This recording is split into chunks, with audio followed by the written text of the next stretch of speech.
Welcome to Homegrown with the LSU AgCenter in St. Francis Vegetable Garden, where we'll show you how to grow produce in your own backyard and then bring it into the kitchen for a delicious, nutritious meal. Hey everybody, I'm Cheryl Skinner with the St. Francis Vegetable Garden. Today we're going to learn how to plant potatoes and plant leeks. Most people around here don't really know what leeks are. I call them onion's slender cousins. So we're going to learn how to plant those shortly. But first we're going to do the potatoes. Now is the time to plant your seed potatoes. You can get potatoes like this from any of the local feed stores around here. Some people choose to buy the organic variety of potatoes from a local grocery store. Those can be used also, but they're not necessarily the ones that grow well down here. I got these potatoes from South Louisiana Seed Company in Houma. These are the red Lesotho variety potatoes. Okay, here we have our seed potato. You see all the eyes on here. You can, I cut them in half first, just because they're large potatoes like that.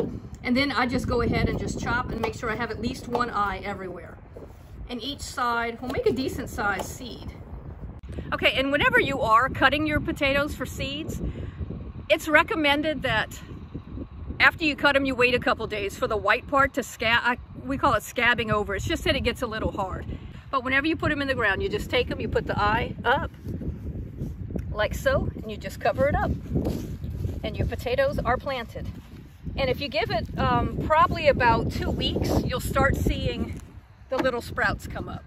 And don't worry about the winter. If the frost comes and it kills the tops, the bottoms will still grow. You'll still get potatoes. Okay, and now we're moving on to leeks. I had said earlier that leeks are onion slender cousins, and that's exactly what they are. This is what the little leek transplant looks like. I grew these from seeds. I started these seeds about 8 weeks ago, 10 weeks ago, something like that.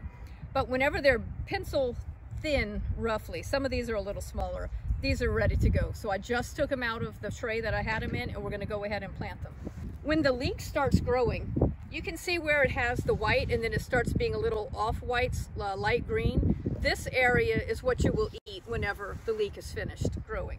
But in order to keep it white, you have to blanch it. And by blanching it, I mean just covering it up with dirt. That way, the more dirt you pack around it, the more white or edible piece you will have.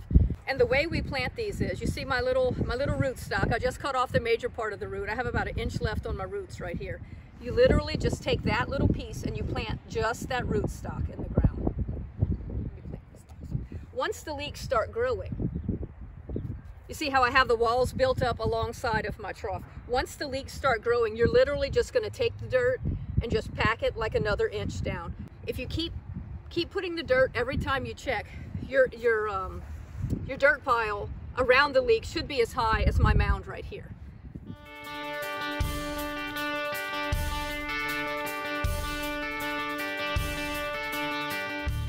Hey guys, Amanda Gibson here with the LSU AgCenter.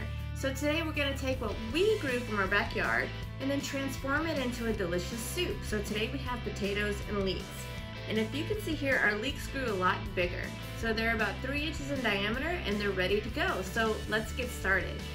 After you've cleaned and washed your produce in hands, dice 3 leeks, 3 potatoes, 2 tablespoons of butter,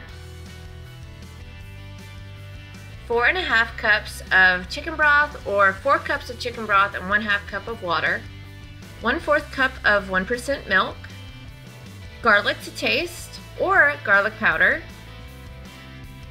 and pepper to taste. Let's go ahead and start by adding the butter into a medium heated saucepan and sauteing the leeks and garlic until it's softened. Add the potatoes into the pan and enough broth to cover the potatoes.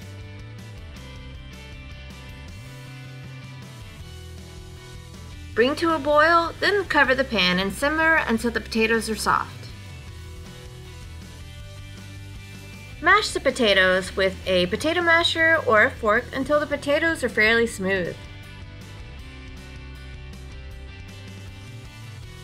Add in the remaining broth, pepper, and milk and simmer for about 5 more minutes.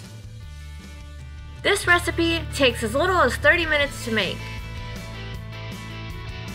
Alright, so this soup doesn't take long at all to make, and it's very nutritious with the things that we have grown in our own backyard.